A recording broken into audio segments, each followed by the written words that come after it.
नमस्कार, आप देख रहे हैं लोकतंत्र और मैं हूं आपके साथ प्रियंका। लोकतंत्र में आज हम बात करेंगे कोरोना संक्रमण की चेन की। देश में कोरोना की दूसरी लहर से क्या आम क्या खास, सब हलकान है। हालात इतने भयावह हैं कि पूरा हेल्थ सिस्टम बौना साबित हो रहा है। पॉजिटिविटी रेट तेजी से बढ़ रहा है और मौत का आंकड़ा भी डरा रहा है। सवाल ये है कि आखिर ये नौबत क्यों आई? क्या वक्त रहते जरूरी कदम नहीं उठाए गए? क्या कोरोना को हल्के में लिया गया? एक रिपोर्ट के मुताबिक पिछले साल अक्टूबर में ही डबल म्यूटेंट सामने आया था, लेकिन तत्काल कोई कदम नहीं उठाए गए और अब हाल सबके सामने है। कोरोना कहर बरपा रहा है, सरकार और सिस्टम बेबस नजर आ रहे हैं। सरकार ने 18 साल से अधिक उम्र वालों को भी टीका लगाने की मंजूरी दे दी है, लेकिन सवाल यह है कि इतनी बड़ी आबादी के लिए वैक्सीन मुहैया कैसे होगी?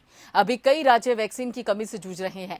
कंपनीज को कच्चे माल की कमी भी खल रही है। हालांकि सरकार ने वैक्सीन का उत्पादन बढ़ाने के लिए कई कदम उठाए हैं, लेकिन ये उपाय कितने कारगर साबित होंगे ये भी देखना होगा। विदेशी टीकों को भी मंजूरी दी गई है, लेकिन ट्रायल के बिना इनकी मंजूरी पर भी सवाल खड़े हो गए हैं। सवाल इसलिए भी है क्योंकि जॉनसन एंड जॉनसन वैक्सीन से खून में क्लॉट की खबरें हैं। अमेरिका ने इस पर बैन की सिफारिश भी की है। उधर रेमडेसिविर को लेकर भी जद्दोजहद है। रेमडेसिविर की कालाबाजारी हो रही है और सरकार कोरोना में रेमडेसिविर को इतना अहम नहीं मान रही। एम्स निदेशक डॉक्टर गुलेरिया ने भी रेमडेसिविर को जादू की छड़ी नहीं माना है और इस बीच सियासत भी खूब हो रही है। कांग्रेस ने जहां केंद्र सरकार की वैक्सीन नीति पर सवाल खड़े कर दिए, तो वहीं राहुल और प्रियंका गांधी ने मजदूरों को नकद सहायता तुरंत देने की मांग की। सियासत और तमाम चुनौतियों के बीच बड़ा सवाल यही है कि आखिर कोरोना संक्रमण की चेन कब टूटेगी? कोरोना से निजात कब मिलेगी? करेंगे पूरी पड़ताल। पहले नजर रिपोर्ट पर। कोरोना का बढ़ता कहर, रिकॉर्ड तोड़ रही दूसरी लहर,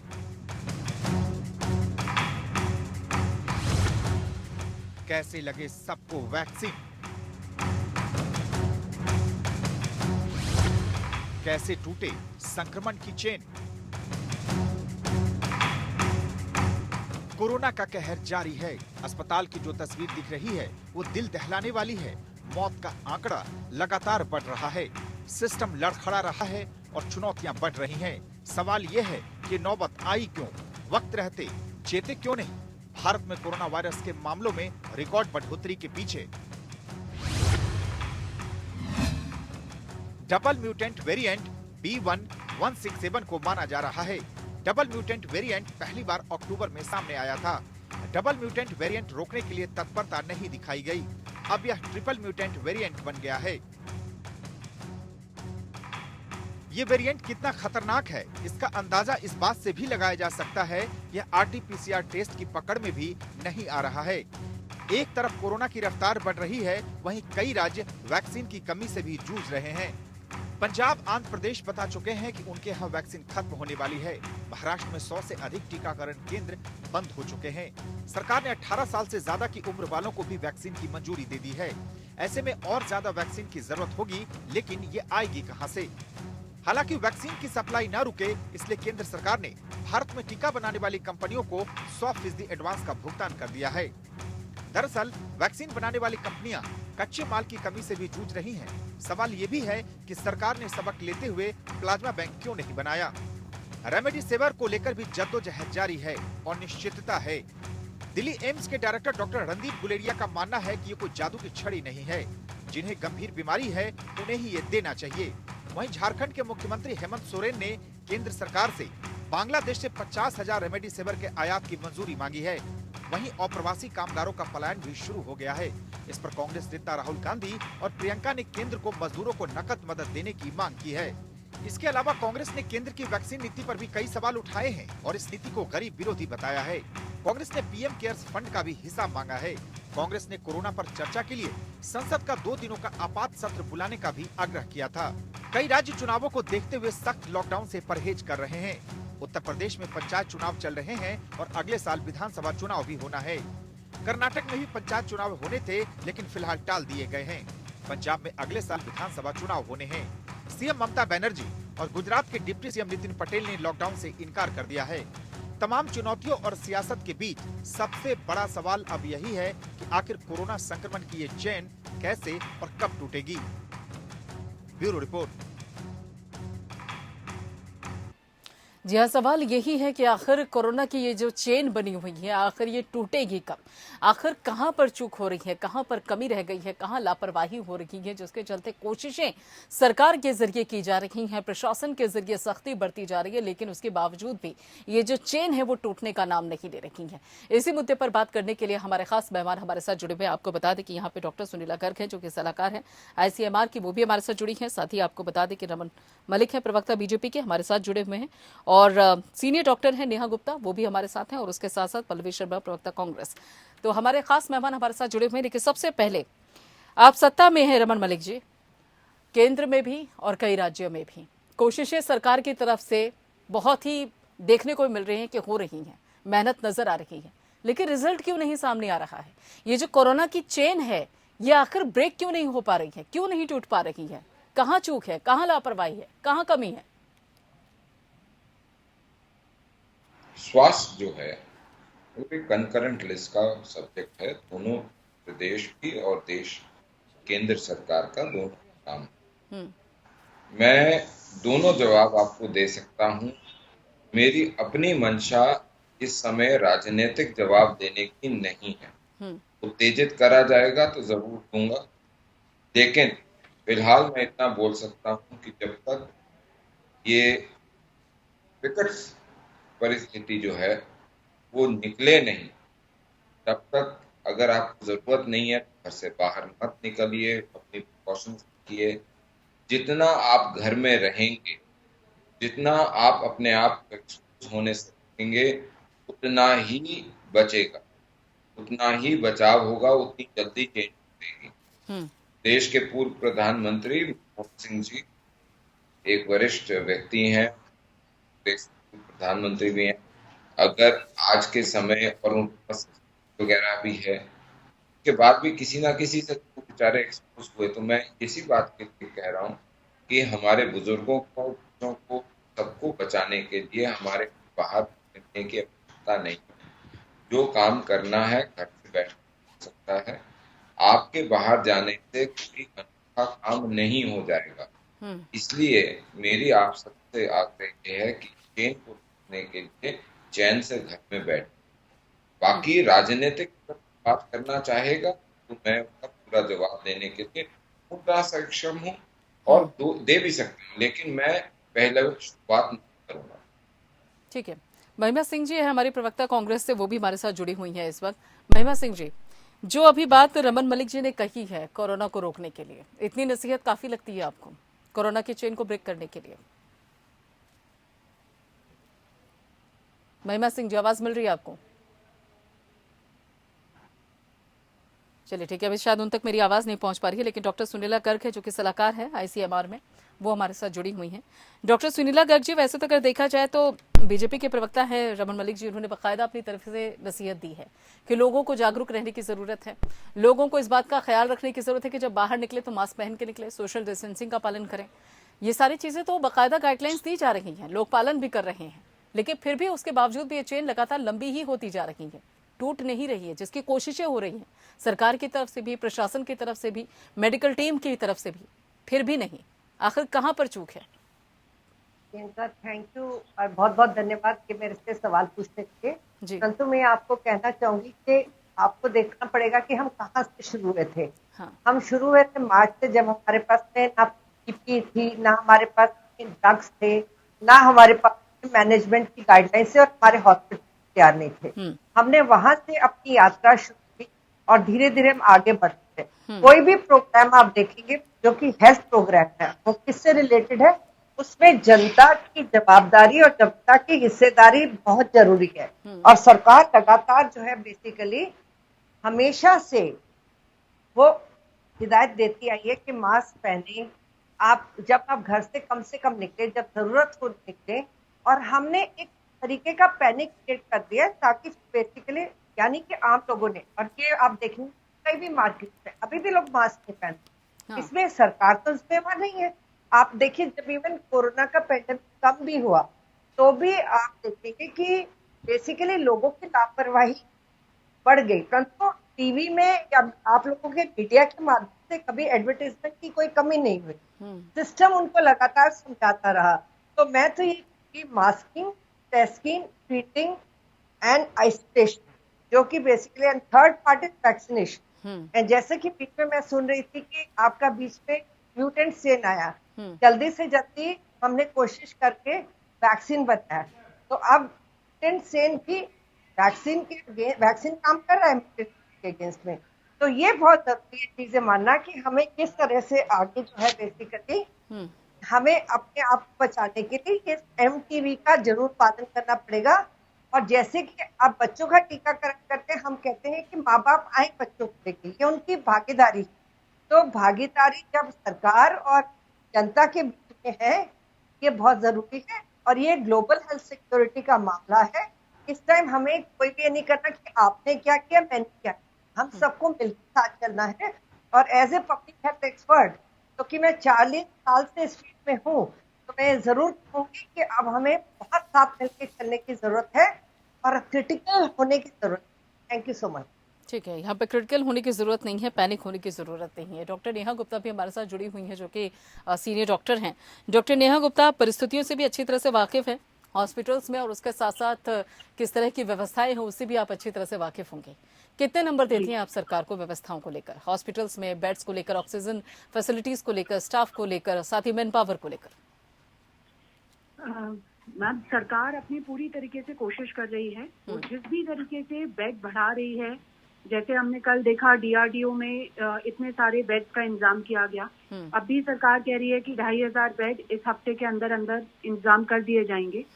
ऑक्सीजन सप्लाई में भी प्रॉब्लम नहीं है, बट हमारा पूरा एंटायर जो हेल्थ केयर सिस्टम है वो इस समय कोलैप्स कर रहा है।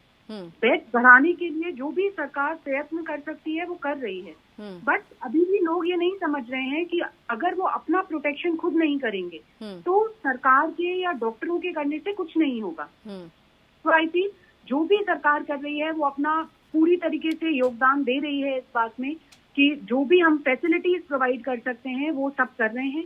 लेकिन क्योंकि पहले अभी ये जो भी केस म्यूटेंट स्ट्रेन आया है, इससे पहले हमारे पास पूरा हमारा कर्व डाउन जा चुका था। इतने मरीज नहीं थे कोरोना के जिनसे हमें ज्यादा प्लाज्मा मिल सके।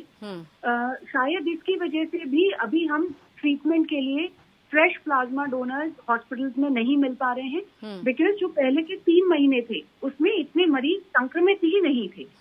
बाकी जो रेमडेसिविर है उसके लिए सरकार कंटिन्यूसली कह रही है कि it is not the only drug, खाली वो एक ऐसी ड्रग नहीं है जिससे हम जान बचा सकते हैं।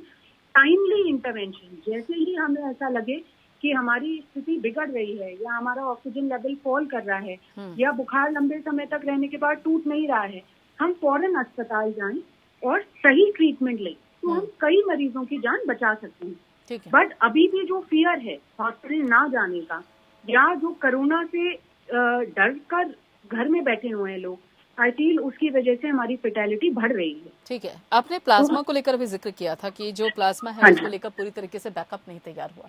अभी 2020 गुजरे में तो ज्यादा वक्त हुआ नहीं है, ठीक है, उस वक्त की परिस्थितियां लोगों ने देखी थी, तो ऐसे में पहले से ही बाकायदा तैयारी क्यों नहीं, प्लाज्मा बैंक को लेकर कदम क्यों नहीं उठाए गए, अगर ये इतना ही इम्पोर्टेंट था तो? मैम, प्लाज्मा बैंक क्यों नहीं बनाई गई, ये हमारे हेल्थ केयर के जो एडवाइजरी है वहाँ पर कहीं भी ये ऐसा नहीं था कि हम प्लाज्मा बैंक बनाने के लिए जागरूक हो रहे थे। I feel we were very happy to hear कि हमारा कर्व नीचे की तरफ जा रहा है और केसेस बहुत कम हो रहे हैं। एंड वी डिडंट एक्सपेक्ट कि सडनली ये म्यूटेंट स्ट्रेन इतना ज्यादा आएगा कि 3 टाइम्स 4 टाइम्स ज्यादा केस होने लग जाएंगे और इतनी फेटेलिटी होगी। तो आई फील प्लाज्मा बैंक के लिए जो भी सरकार अभी कर सकती है वो करने की कोशिश कर रही है। डॉक्टर्स भी जिस भी तरीके से प्लाज्मा ले पा रहे हैं उसकी मदद कर रहे हैं, बट देन टाइमली लोगों को हॉस्पिटल में बेड मिलना और क्रिटिकल केयर में एडमिट होकर अगर वो सही समय पर हॉस्पिटल पहुंच जाएं तो अभी भी हम कई लोगों की मदद कर सकते हैं। ठीक है, महिमा सिंह जी, अगर आपने दोनों डॉक्टर्स की बात सुनी हो और उसके साथ साथ अगर रमन मलिक बात सुनी हो, तो रमन मलिक जी का कहना है कि सरकार की तरफ से पूरी कोशिशें की जा रही हैं कोरोना की चेन तोड़ने के लिए। और उसके साथ साथ डॉक्टर सुनीला गर्ग जो कि ICMR की सलाहकार है, उन्होंने भी कहा कि सरकार की तरफ से सारी कोशिशें हो रही हैं, पॉजिटिव कोशिशें हो रही हैं इस चेन को ब्रेक करने के लिए। डॉक्टर नेहा गुप्ता है जो कि सीनियर डॉक्टर हैं, उन्होंने भी साफ तौर पर कहा है कि सरकार अपनी तरफ से पूरी कोशिश कर रही है कि इस चेन को ब्रेक किया जाए और जो आंकड़े बढ़ते जा रहे हैं उनको नियंत्रण में लाया जाए।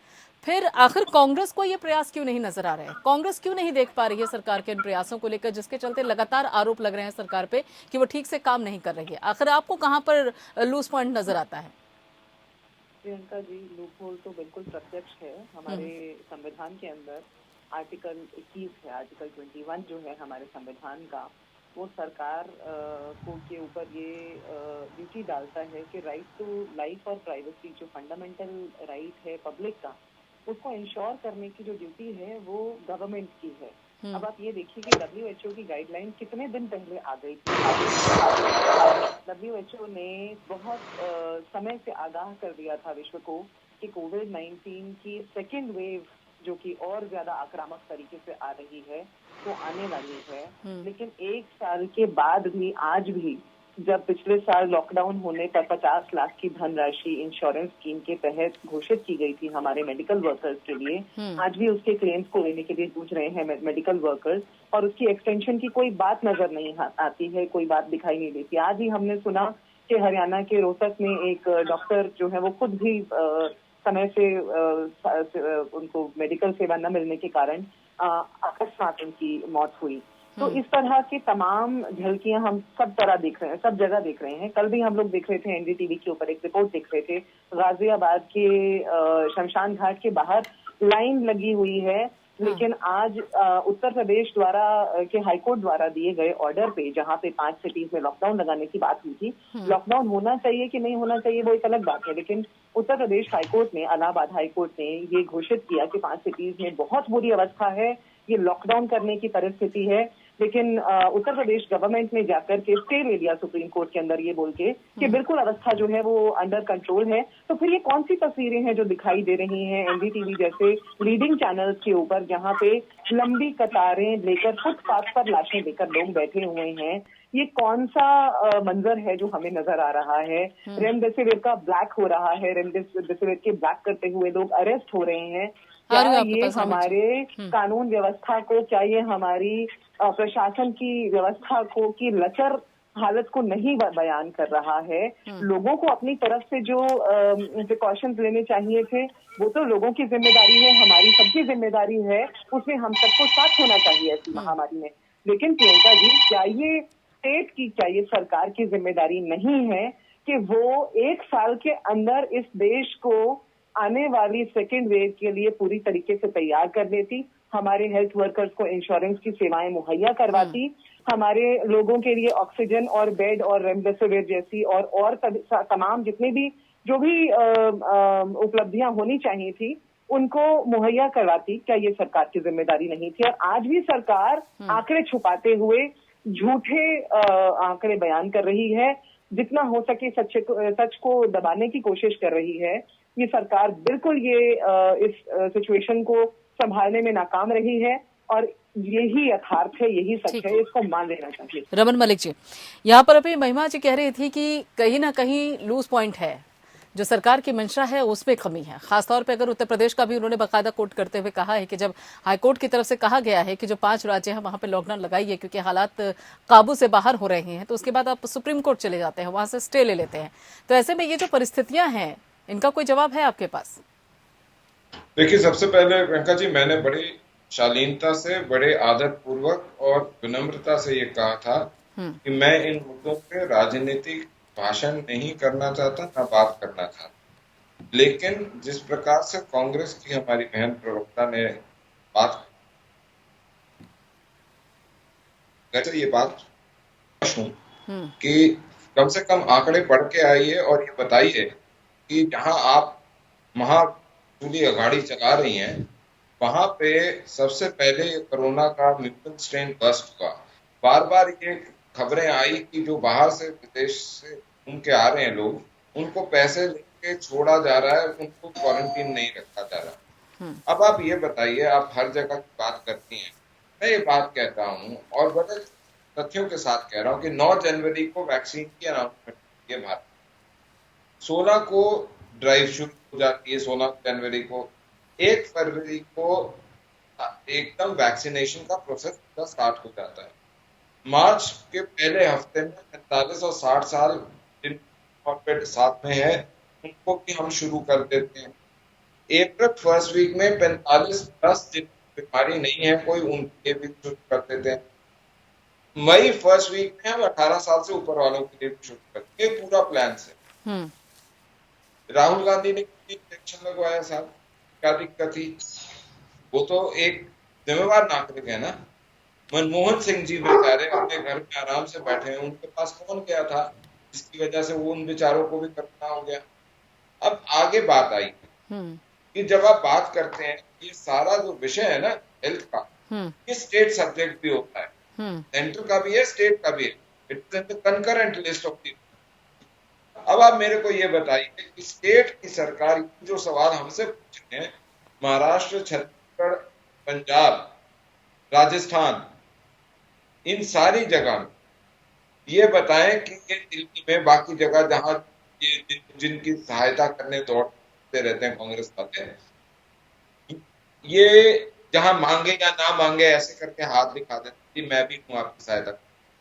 इस सारे राज्यों के अंदर 60-60 हजार, 40-20 हजार लोगों का संक्रमण आ रहा है आज बम विस्फोट, जहां इनके सहयोगी या इनके मित्रों की सरकार है। ये वहां पे उनसे भी ये सवाल करेंगे कि उन्होंने क्या करा। एक जगह का सीएम तो वसूली गाड़ी वाला, वो बैठ के बस्तियों को देख सकता है लेकिन ऑक्सीजन के प्रोड्यूसर को नहीं देख सकता। दिल्ली वाला सीएम बैठ के अपनी एड दे सकता है, ये नहीं देख सकता कि जी ऑक्सीजन का प्रोडक्शन क्या हालत है। ना पंजाब के मुख्यमंत्री हैं, वो ये जो किसान आंदोलन है वो उत्पन्न करा सकते हैं लेकिन ऑक्सीजन का नहीं देख सकते। योगी जी को गाली देते हैं लेकिन योगी जी क्या करते हैं?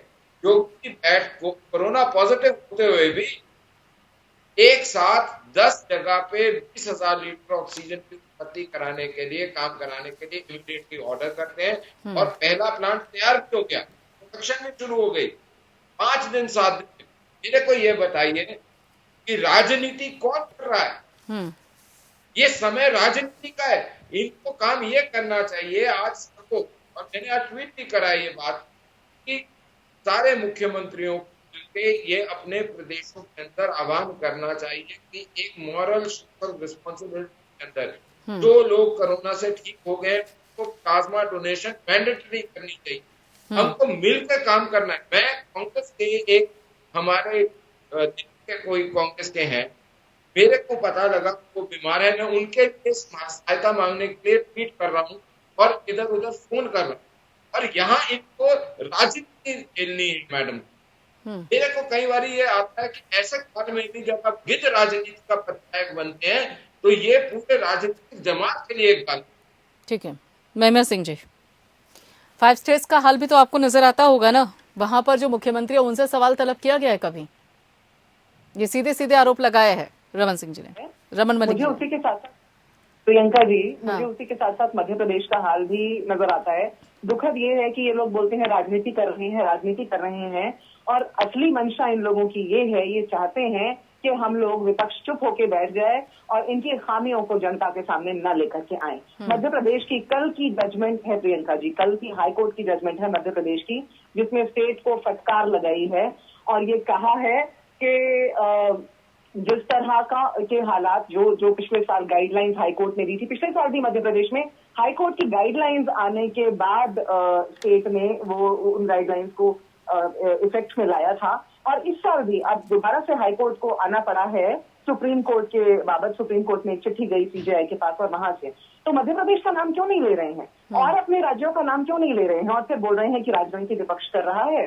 अब ये बात करते हैं वन नेशन वन मार्केट की, वन नेशन वन इलेक्शन की। वन नेशन वन वैक्सीन की बात क्यों नहीं करते हैं? ये राजनीति कौन कर रहा है? ये जनता को बरगलाने का भटकाने का काम कौन कर रहा है? कौन है ये लोग जो जनता की इस समय जो आपातकालीन जो नेसेसिटी है चुप करके बात सुनना सीखिए। कृपा करके हम लोग आपकी बात के बीच में बिल्कुल बोलते नहीं है, आप भी खामोश रहना सीख लीजिए। हम आपकी उन जरूर बातों को चुप रह करके सुनते हैं, आप भी पहले सुन लीजिए फिर उसके बाद उत्तर दीजिए। ये मुझे बताइए प्रियंका जी कि वन नेशन वन इलेक्शन की बात ये लोग करते हैं तो फिर वैक्सीनेशन जैसे संजीदा मामले के अंदर दलालों को घुसाने का रास्ता क्यों दे रहे हैं? ये स्टेट के लिए वैक्सीनेशन के कॉस्ट अलग होंगे और सेंटर के लिए वैक्सीनेशन के कॉस्ट अलग होंगे, ये कैसे हो सकता है? ये इस तरह से देश को घुमा फिरा करके घुमावदार बातों में कृषि आंदोलन को उठा रहे हैं या राजस्थान या महाराष्ट्र को उठा रहे हैं। मध्य प्रदेश की बात कौन करेगा? देश के सबसे बड़े राज्यों में से एक है।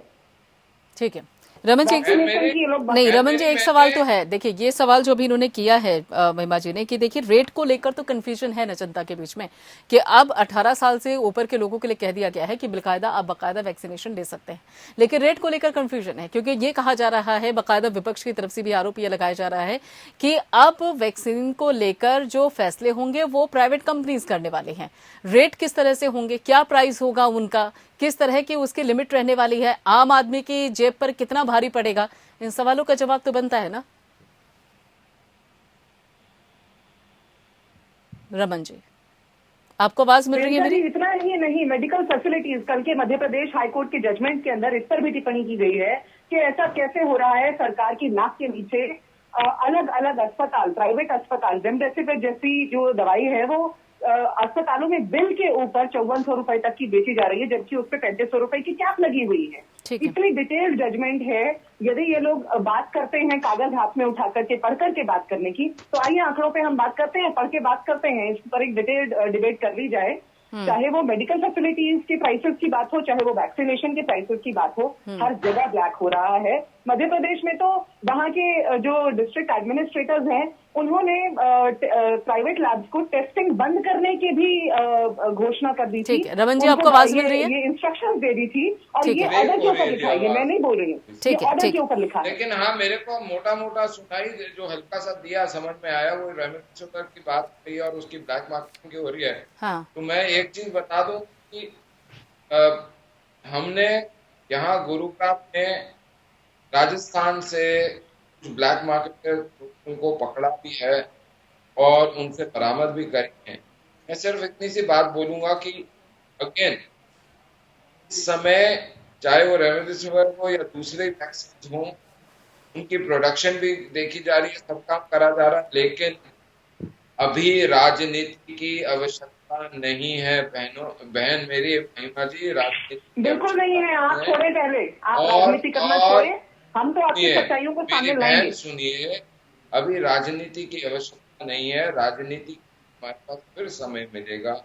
आज देश को बचाने की, देश के साथ खड़ा होने की जरूरत है।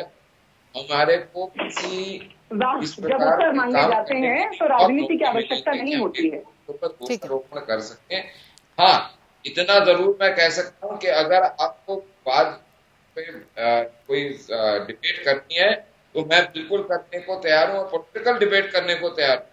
मेरे कोई कमी नहीं है तथ्यों की आपके सामने करने की, लेकिन मैं बार बार संयम इसलिए रख रहा हूँ क्योंकि देश की जनता, देश की मानव राजनीतिक में नहीं देखना चाहता। वो ये देखना चाहता है कि आप खड़े हो देश के साथ खड़े होंगे या आपस के फायदे के लिए खड़े रहेंगे। ठीक है रमन जी, यहाँ पे महिमा जी ने एक सवाल किया था और वो सवाल अगर देखा जाए तो आम जन के भी मन में है कि वैक्सीन को लेकर जो क्या अब प्राइवेट कंपनीज प्राइस को लेकर फैसला करने वाली है या सरकार एक प्राइस निर्धारित करने वाली है, ये देखते हुए कि आम जनता की जेब पर कितना भारी पड़ेगा वो, इस बाबत कोई फैसला लिया गया है क्या अभी तक, या सीधे प्राइवेट कंपनी फैसला करेंगी? सरकार ने देश वैक्सीन के लिए बजट एलोकेशन करी और बजट की एलोकेशन के अलावा इस समय जिस तरह से हाइक अप करने के लिए कि जी प्रोडक्शन बढ़े कोरोना की, उसके लिए भी फाइनेंशियल हेल्प दे रहे हैं। बिल्कुल, वो आंकड़ा सामने भी है कि बाकायदा उन कंपनीज को सरकार की तरफ से एडवांस में पैसे दे दिए गए हैं। एक पार्ट ये है, दूसरा पार्ट ये है रेमडेसिविर है या दूसरी वैक्सीन है, या हॉस्पिटल के कंपनी हैं या टेस्ट हैं, इन सभी की प्राइसेस को सरकार देख के निरंतर कर रही है। रेमडेसिविर का बेसिक डिवाइस की जो स्टार्टिंग प्राइस कर दी हुई है प्रधानमंत्री के इंटरवेंशन के बाद वो 899 रुपए कर दी हुई। अब बात आती है अवेलेबिलिटी की, तो सप्लाई चेन को भी मैनेज करा जा रहा है, उसको भी हर तरीके से के ऊपर आंख रखी जा रही है और कंपनियों को किस तरीके से उसका आवंटन करना है ये भी बोला जा रहा है, ताकि देश में प्राइस रेट सरकार अपने हाथ में रखेगी। प्राइस रेट सरकार अपने हाथ में ही रखेगी। देखिए आपके सामने है रेमडेसिविर की प्राइसेस परसों मेरे ख्याल से कल या परसों मेरे ख्याल से रात को हमने बहुत क्लियर अनाउंसमेंट कर दी कि 4 या 5 कंपनियां बनाती हैं, प्राइसेस जो है वो दुरुस्त करके अब सरकार ने कंटेल करके उसको लिस्ट जारी कर दी। 899 ऑनवर्ड्स वो स्टार्ट हो। मैं आज आपको बताता हूँ, हमने हरियाणा में अभी अभी ये करा है 8,000 रुपए से लेकर 18,000 रुपए depending upon the kind and class of bed हमने उसको कर्टेल किया। इससे ऊपर आप कोई भी हॉस्पिटल चार्ज नहीं कर पाएगा। जो हाईएस्ट आईसीयू बेड है उसका चार्जेस 18,000 रुपए। उसके अलावा हमने क्या कहा है 500 रुपए नॉर्मल को आप टेस्ट जाके करवा रहे हैं तो 500 रुपए, और अगर आपके घर पे आप टेस्ट करना है तो उसकी प्राइस 600 रुपए पर बांध दी है। ठीक है। इस प्रकार के काम सारी सरकारें कर रही हैं। मैं मानता हूं कि ऐसे काम पंजाब में भी शायद हो रहे हैं, राजस्थान में भी हो रहे हैं। मैं बार बार यही बोल रहा हूं कि इस विकट परिस्थिति के अंदर देश के साथ काम होना चाहिए, सिर्फ राजनीति करने का मौका। ठीक है डॉक्टर सुनीला गर्ग जी। ठीक है डॉक्टर सुनीला गर्ग जी, एक रिपोर्ट आई थी जिसमें ये कहा जा रहा था कि कम से कम जो कोरोना वैक्सीन है वो 45 लाख के करीब जो डोजेस हैं वो बर्बाद हुई हैं, वो खराब हो गई है सिर्फ स्टोरेज को लेकर। इसके पीछे क्या कारण मानती हैं आप, क्या आखिर स्टोरेज की समस्या क्यों है? हमारे देश में 2 तरह की पॉलिसी थी। पहले एक ओपन वाइल पॉलिसी होती थी, यानी कि आप वैक्सीन खोल के और अगले दिन यूज कर सकते थे। ये पहला वैक्सीन आया हमारे सामने, और ऐसे मीजल्स वगैरह के वैक्सीन है तो इस वैक्सीन को खोल के आपको 4 घंटे के अंदर इस्तेमाल करना होता है। अब आपके सामने एक दुविधा भी है जो शुरू में हुई कि मेरे सामने अगर 10 मरीज हैं और मेरे पास 20 डोज है तो मैं ये जरूर सोचूंगी कि मैं ये 10 लोगों की जान तो बचाऊं, इनको कोविड ना हो। तो ये पब्लिक हेल्थ पर्सपेक्टिव है सोचने का। परंतु धीरे धीरे ग्रेजुअली हमारा ये भी एंडेवर था हेल्थ सिस्टम का कि ज्यादा से ज्यादा लोग हैं ताकि वेस्टेज कम हो। परंतु अगर वैक्सीन हेजिटेंसी लोगों में है तो वो धीरे धीरे जाती है। और यहाँ पे हम लोग सब बैठे हैं, हम सोचेंगे कि हमारे दिमाग में जब इतनी जल्दी वैक्सीन आया तो साइंटिफिक कम्युनिटी भी सोचती है कि पहले 4 लोगों पर बात कर फिर हम लगाएंगे। तो ये मेरे ख्याल से इनिशियल कारण ये रहा है, ग्रेजुअली नंबर ऑफ केसेस जो वैक्सीन जो लगवा रहे हैं बहुत बड़े हैं, और अब धीरे धीरे इसलिए जो हम आगे भी जा रहे हैं और जो सरकारी सिस्टम हमारा आगे जा रहा था वो बहुत अच्छे से जा रहा था। यानी कि पहले आप लगाएं जिसमें कि सीरियस डिजीज की संभावना है, जिसमें डेथ की संभावना है, यानी कि health care workers, frontline workers, 60 से ऊपर के लोग, 45 साल से ऊपर जिसकी कोमॉर्बिड्स है, एंड इस तरह से हम धीरे धीरे नीचे आ रहे थे। और मेरे को रोज के सवाल आ रहे थे लोग से कि मैडम हम डायलिसिस है, हम ट्रांसप्लांट पे है, हम लोगों का मल्टी मैलिग्नेंसी है बॉडी में, तो इसलिए ये भी चर्चा हुई। तो ये हुआ कि हम लोग नीचे इस स्तर पे भी ले जाए ताकि इसका फायदा हो सके। तो यहाँ पे भी मैं यही कहूंगी कि 18 साल से ऊपर के जो लोग हैं उनमें भी जो कोमॉर्बिड्स हैं उनको पहले मिले, क्योंकि ये साइंटिफिक तरीका ये है कि 18 साल से ऊपर जो लोग हैं उनकी बीमारी होगी और जल्दी ठीक हो जाएगी और वो कोविड अप्रोप्रिएट लिविंग का पालन करें। दूसरा चीज मैं आपको बताती हूँ कि rational admission also need of the our health system. आज रैशनलाइज क्यों है? मैं चाहती हूँ हर एक पेशेंट की ऑडिटिंग होती है कि वो भर्ती क्यों हुआ, क्योंकि जिनके पास इंश्योरेंस है, जिनके वो क्राइटेरिया नहीं फुलफिल करते वो भी एडमिशन ले लेते हैं। तो ये बहुत जरूरी है कि हमें रैशनलाइज एडमिशन करना है ताकि सबको रैशनलाइज रिसोर्सेज मिल सके। और नंबर जो आपने प्लाज्मा बैंक का, दिल्ली में हमारे देश में 27 प्लाज्मा बैंक है, और रेमडेसिविर का सवाल है, रेमडेसिविर इज नॉट द रामबाण। हमारे पास है, टेमीफ्लू है, बहुत सारे ऑल्टरनेटिव ड्रग्स हैं। तो ये है फैशन या चलन बन जाता है, उस डॉक्टर ने ये कहते तो हम ये करें। तो परंतु ये है कि आप इकट्ठे आने की और एक स्टैंडर्ड अप्रोच बनाने की, और यहाँ पे मिलके सबसे मिलके इस वैश्विक बीमारी से लड़ना है, ये मैं कहना चाहूंगी। तो ताकि हम जल्दी से जल्दी इस वैश्विक से हम छुटकारा पा सकें। ये बहुत जरूरी चीजें हैं, और म्यूटेंट स्ट्रेन्स भी जल्दी खत्म हो जाएंगे अगर वैक्सीन जल्दी से जल्दी लगाएं। ठीक है, अभी जो आपने कारण बताए थे, जो डोसेस के बर्बाद होने को लेकर, खराब होने को लेकर जो कारण बताए थे, क्या अब उनकी भरपाई हो रही है? क्या वो जो लूज पॉइंट थे उनको दुरुस्त करने की कोशिश हो रही है, ताकि इस तरह के जो वैक्सीन के डोजेस हैं वो बर्बाद ना हो? क्योंकि कई लोग हैं जो इंतजार कर रहे हैं, क्योंकि रिपोर्ट्स के मुताबिक ये भी कहा जा रहा है कि कई राज्य ऐसे हैं जो कि बाकायदा मांग रहे हैं कि वैक्सीन दीजिए। कई ऐसे हैं वैक्सीनेशन सेंटर जो कि बंद हो गए वैक्सीन की कमी होने की वजह से।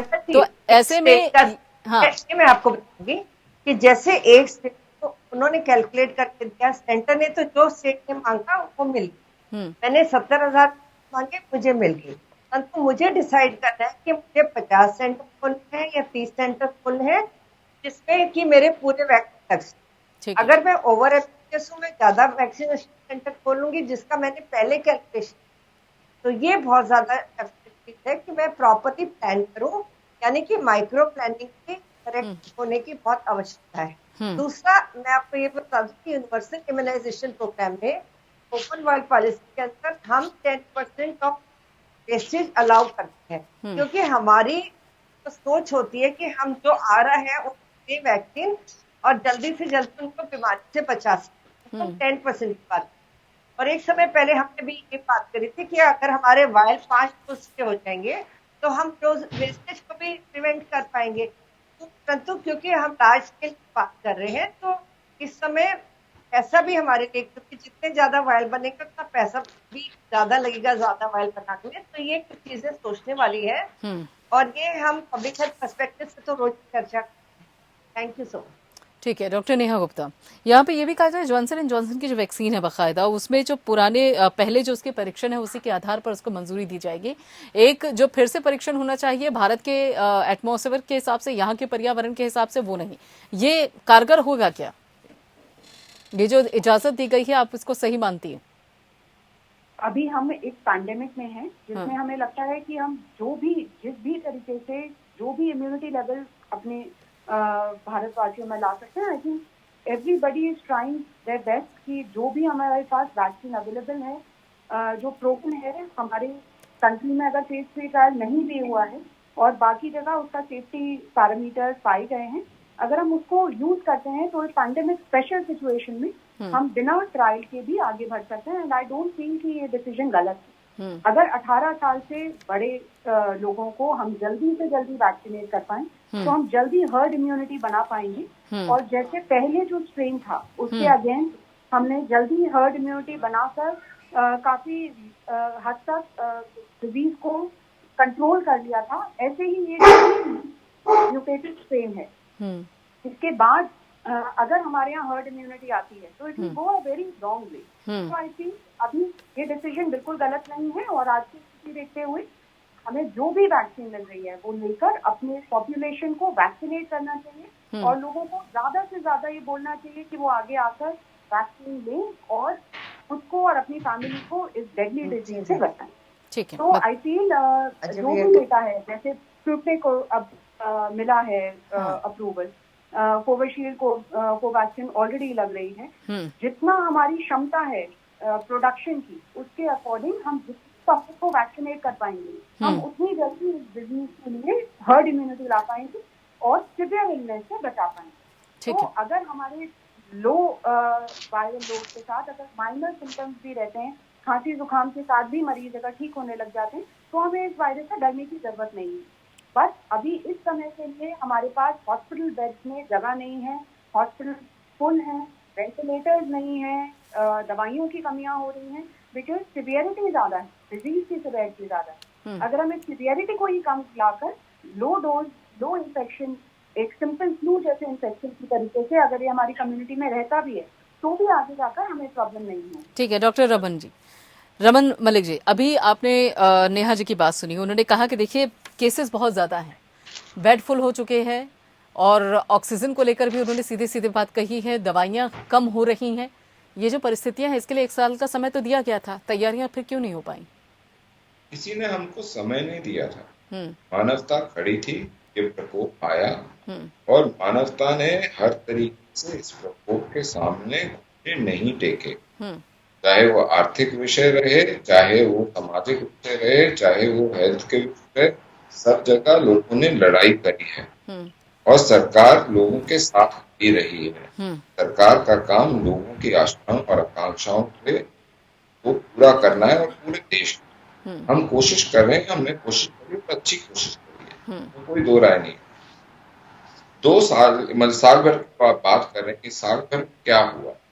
इस साल भर में ये हुआ कि जब आया था कोरोना तो हमारे यहाँ मास्क की किट वगैरह इन चीजों का, सैनिटाइजर का चलन कम था, मास्क का चलन कम था, पीपीई किट बनती नहीं थी, वेंटिलेटर नहीं बनते थे। ये सारी चीजें शुरू हुई ना सर, घर में बनना शुरू हुआ ना, यहाँ आपूर्ति होना शुरू हुआ, काम पूरा हुआ।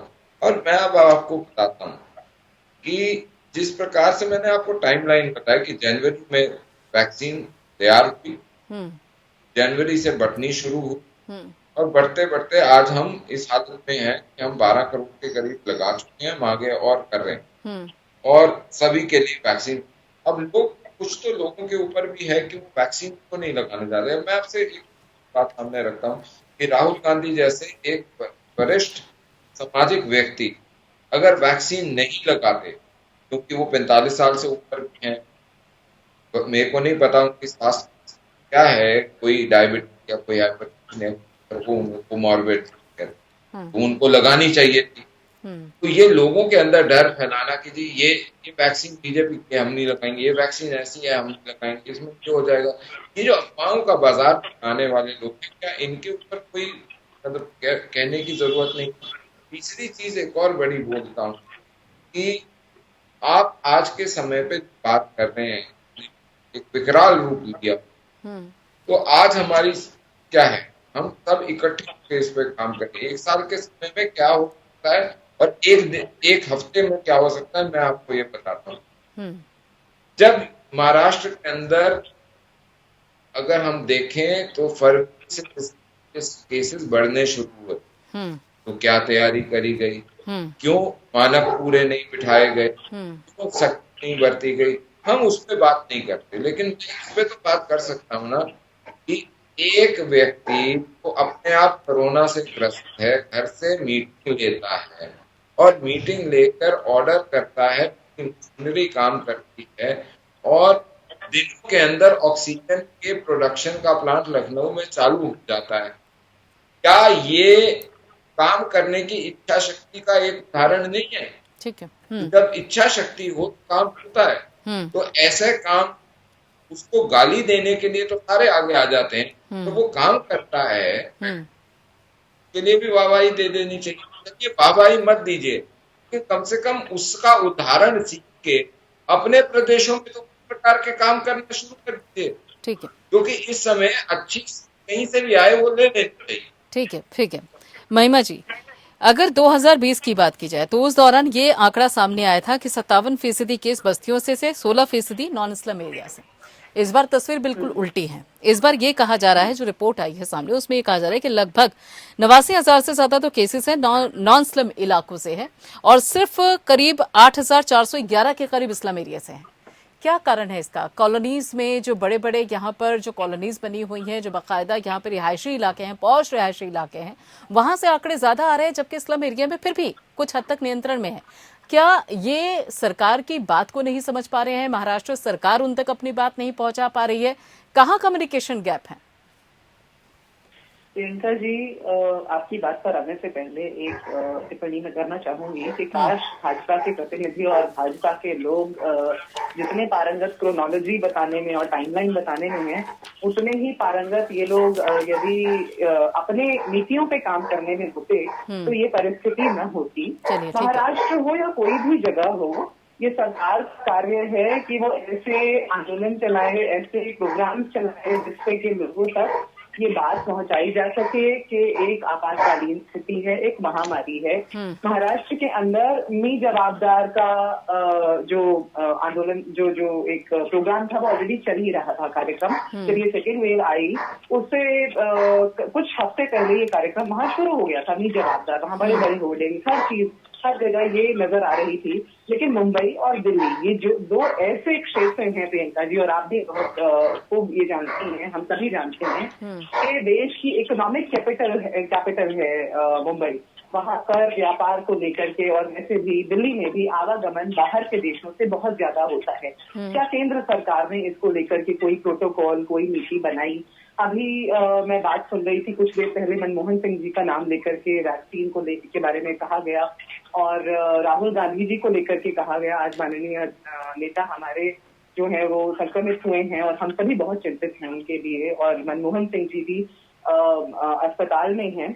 लेकिन डॉक्टर मनमोहन सिंह ने तो दोनों डोजेज लगवा ली थी कोवैक्सीन की। आप ये देखिए, अब आप ये देखिए कि ये जो सरकार है और ये जो भाजपा है, इसकी नीति क्या है? दूसरों को बोल करके राजनीति बोल करके ये असल में क्या कर रहे हैं? ये आत्मनिर्भरता की आड़ में क्या कर रहे हैं? पिछले साल फाइजर और दूसरी कंपनियों से, मॉडर्ना से बात बताने दीजिए, आंकड़े सच्चाई बताने दीजिए। सच्चाई को यहाँ पर भी छुपाने की कोशिश आप ना करें। हम जो बता रहे हैं वो बताने दें। पिछले साल प्रियंका जी फाइजर और मॉडर्ना और भी बहुत सारी कंपनी। ठीक है, लेकिन समस्या यही है महिमा जी कि जब आपसे पूछा जाता है, आपको जिन राज्यों में इस वक्त कांग्रेस का शासन है, जब पूछा जाता है कि वहाँ क्या हालात है तो सीधे केंद्र पे सवाल खड़े कर दिए जाते हैं।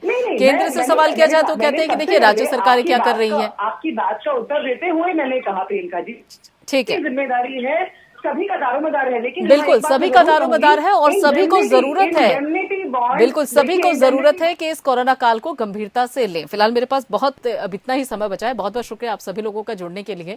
समस्या बहुत गंभीर है ये और बहुत ही विकराल।